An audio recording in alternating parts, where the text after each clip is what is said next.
सभी को मेरा जय श्री कृष्ण। हमारे YouTube चैनल पर आप सभी दर्शकों का स्वागत है। हम आपको इस चैनल के माध्यम से श्रीमद् भागवतम के सभी 18,000 श्लोकों को एक एक करके समझाने का प्रयास करेंगे और अगर आपको हमारा यह वीडियो अच्छा लगे तो वीडियो को लाइक अवश्य करें और चैनल को भी सब्सक्राइब जरूर से करें। तो आइए इस वीडियो को प्रारंभ करते हैं। जय श्री कृष्ण। आज हम श्रीमद् भागवतम के पहले स्कंद के पहले पाठ के 9वें, 10वें, 11वें और 12वें श्लोक को समझेंगे। अब हम 9वें श्लोक को समझने का प्रयास करते हैं, जो इस प्रकार है। तत्र तत्रांजसायुष्मान भवता यद्विनिश्चितम् पुंसामेकांतता श्रेयस्तन्नः शंसितुमर्हसि। इस श्लोक का अनुवाद इस प्रकार है। अतएव दीर्घायु की कृपा प्राप्त आप सरलता से समझ में आने वाली विधि से हमें समझाइए कि आपने जन साधारण के समग्र एवं परम कल्याण के लिए क्या निश्चय किया है। अब इस अनुवाद का अर्थ इस प्रकार है कि भगवद गीता में आचार्य की पूजा की संस्तुति की गई है। आचार्य तथा गोस्वामी निरंतर जनसाधारण के कल्याण, विशेष रूप से उनके आध्यात्मिक कल्याण के विचारों में लीन रहते हैं। आध्यात्मिक कल्याण होने पर भौतिक कल्याण स्वतः हो जाता है। अतएव आचार्यगण सामान्य जनता को आध्यात्मिक कल्याण के लिए उपदेश देते हैं। इस कलयुग या कलहप्रिय लौह युग की अक्षमताओं को देखते हुए मुनियों ने सूत गोस्वामी से प्रार्थना की कि वे सारे शास्त्रों का निचोड़ प्रस्तुत करें, क्योंकि इस युग के लोग सभी प्रकार से पतित हो गए हैं। अतः मुनियों ने समग्र कल्याण की जिज्ञासा की। यही लोगों का परम कल्याण है। इस युग के लोगों की पतित अवस्था का वर्णन निम्नलिखित प्रकार से हुआ है। यहाँ 9वें श्लोक का वर्णन संपन्न हुआ। अब हम 10वें श्लोक को समझेंगे, जो इस प्रकार है। प्रायणाल्पायुषा सभ्य कलावस्मिन् युगे जनाः मंदा सुमंदमत्यो मंदभाग्या ह्युपद्रुताः। अब इस श्लोक का अनुवाद समझेंगे, जो इस प्रकार है। हे विद्वान, कली के इस लौह युग में लोगों की आयु न्यून है। वे झगड़ालू, आलसी, पथभ्रष्ट, अभागे होते हैं तथा साथ ही साथ सदैव विचलित रहते हैं। अब हम इस अनुवाद का अर्थ समझेंगे, जो इस प्रकार है। भगवत भक्त सामान्य जनों की आध्यात्मिक उन्नति के लिए सदैव चिंतित रहते हैं। जब नैमिषारण्य के मुनियों ने इस कलयुग के लोगों की अवस्था का विश्लेषण किया, तो उन्होंने देखा कि उनकी आयु कम होगी। कलयुग में आयु कम होने का कारण अपर्याप्त आहार नहीं, अपितु अनियमित आदतें हैं। आदतों को नियमित करके तथा सादा भोजन करके कोई भी व्यक्ति अपना स्वास्थ्य बनाए रख सकता है। अधिक भोजन करना, अधिक इंद्रिय तृप्ति, दूसरों की दया पर अत्यधिक आश्रित रहना एवं रहन-सहन के कृत्रिम मानक मनुष्य की प्राण शक्ति तक को चूस लेते हैं। फलस्वरूप जीवन की अवधि घट जाती है।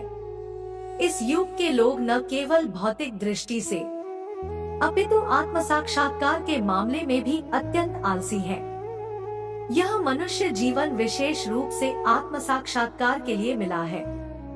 अर्थात मनुष्य को जानना चाहिए कि मैं क्या हूँ, संसार क्या है और परम सत्य क्या है। मनुष्य जीवन वह साधन है जिससे जीव इस भौतिक जगत में कठिन जीवन संघर्ष के कष्टों को मिटा सकता है और अपने सनातन घर भगवत धाम को लौट सकता है। किंतु भ्रष्ट शिक्षा पद्धति के कारण लोगों में आत्म साक्षात्कार की इच्छा ही नहीं उठती।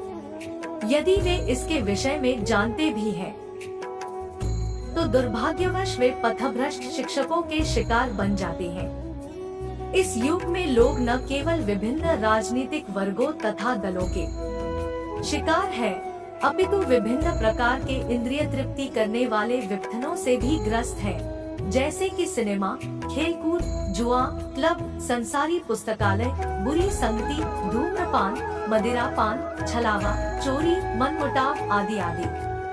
अनेकानेक व्यस्तताओं के कारण उनके मन सदैव विचलित एवं चिंताओं से ग्रस्त रहते हैं। इस युग में अनेक धूर्त लोग अपने अपने धार्मिक पंथ खड़े कर देते हैं, जो किन्हीं शास्त्रों पर आधारित नहीं होते, और प्रायः ऐसे लोग ही जो इंद्रिय तृप्ति के व्यसनी हैं, ऐसी संस्थाओं के प्रति आकृष्ट होते रहते हैं।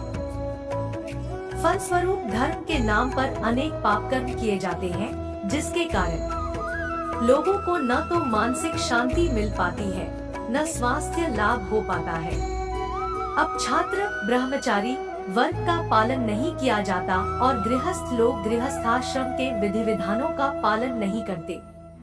फलस्वरूप तथाकथित वानप्रस्थ तथा सन्यासी जो ऐसे गृहस्थाश्रमों से आते हैं, अपने कठोर पथ से आसानी से विचलित हो जाते हैं। कलयुग में सारा परिवेश श्रद्धा विहीनता से पूर्ण है।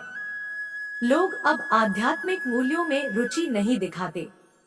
अब तो भौतिक इंद्रिय तृप्ति ही सभ्यता का मानदंड बनी हुई है।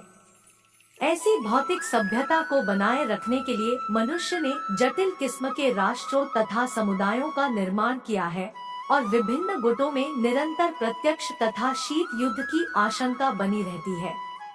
अतएव आज के मानव समाज के विकृत मानदंडों के कारण आध्यात्मिक स्तर को उठा पाना अत्यंत कठिन हो गया है। नैमिषारण्य के ऋषिमुनि पतितात्माओं को मुक्त करने के लिए उत्सुक है, अतएव वे श्री सूत गोस्वामी से उपचार पूछ रहे हैं। यहाँ 10वें श्लोक का वर्णन संपन्न हुआ। अब हम 11वें श्लोक को समझने का प्रयास करेंगे, जो इस प्रकार है। भूरिणी भूरि कर्माणि श्रोतव्यानि विभागशः आता साधोत्र यत्सारण समुद्धृत्य मनीषा ब्रूहि भद्राय भूताना येनात्मा सुप्रसिद्धि। अब हम इसका अनुवाद समझेंगे, जो इस प्रकार है कि शास्त्रों के अनेक विभाग हैं और उन सब में अनेक नियमित कर्मों का उल्लेख है, जिनके विभिन्न प्रभागों को वर्षों तक अध्ययन करके ही सीखा जा सकता है। आता है साधु, कृपया आप इन समस्त शास्त्रों का सार चुनकर समस्त जीवों के कल्याण हेतु समझाएं, जिससे उस उपदेश से उनके हृदय पूरी तरह तुष्ट हो जाए। अब इस अनुवाद का अर्थ समझेंगे। आत्मा अथवा स्व को पदार्थ तथा भौतिक तत्वों से पृथक माना जाता है। इसका स्वरूप स्वभावतः आध्यात्मिक है, अतः यह किसी भी परिणाम के भौतिक आयोजनों से तुष्ट नहीं होता। संपूर्ण शास्त्र तथा आध्यात्मिक उपदेश इसी आत्मा की तुष्टि के निमित्त है। विभिन्न कालों तथा विभिन्न स्थानों में नानाविध जीवों के लिए अनेक प्रकार के उपायों की संस्तुति की जाती है। फलस्वरूप प्रामाणिक शास्त्रों की संख्या अनगिनत है। इन शास्त्रों में विभिन्न विधियों तथा नियमित कर्मों का विधान है।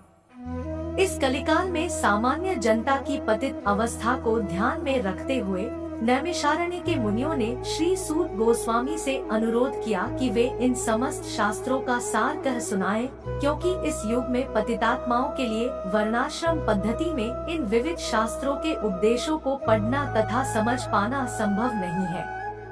मनुष्यों को आध्यात्मिक स्तर तक उठाने के लिए वर्णाश्रम वाले समाज को सर्वोत्कृष्ट संस्था माना जाता था, किंतु कलयुग के कारण इन संस्थाओं के विधि विधानों को पूरा कर पाना संभव नहीं रह गया है।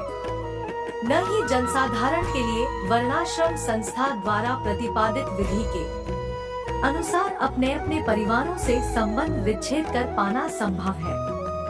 सारा परिवेश विरोध से व्याप्त है।